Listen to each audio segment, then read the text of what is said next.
Жаратылыстану. Сабақтың тақырыбы температураны қалай өлшейміз?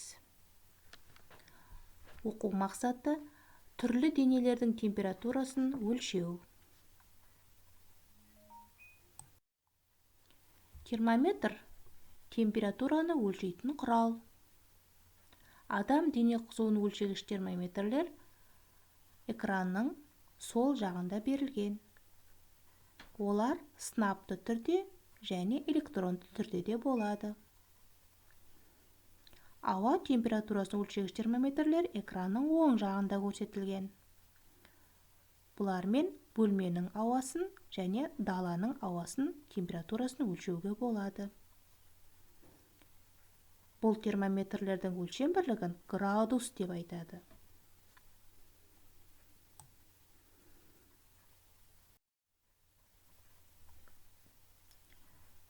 Температура дененің заттың қаншалықты қызғанын көрсетеді.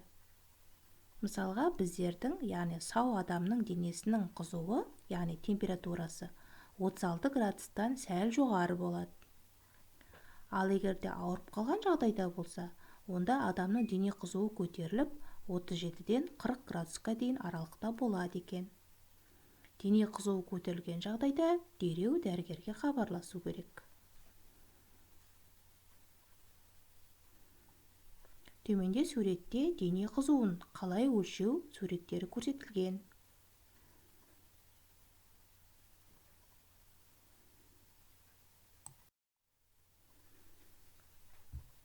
Ауа температурасында өлшеуге болады. Онымен бөлме температурасында, жаңа айтқанымыздай, даланың да ауасының температурасын өлшеуге болады.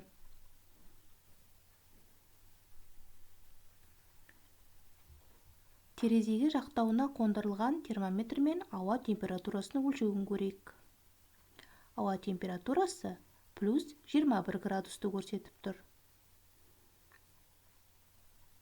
Келесі, төмендегі терезе жақтауына қондырылған термометрмен ауа температурасының қаншаны көрсетіп тұрған өзің анықта.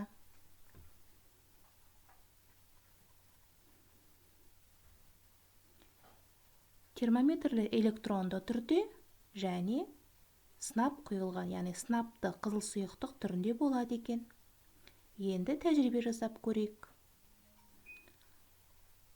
Стаканға шәйнектен анаңа су құйғыз және соған градусник салып көр, немесе термометрді салып көр.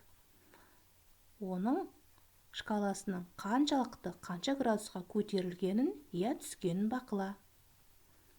Алдымен термометрдің ыстық суға салып көр, одан соң оны салқын суға салып көр. Осылайша судың температурасын өлше. Дәптеріңе мұқият жаз. Үлкендерден көмек сұрауды ұмытпа.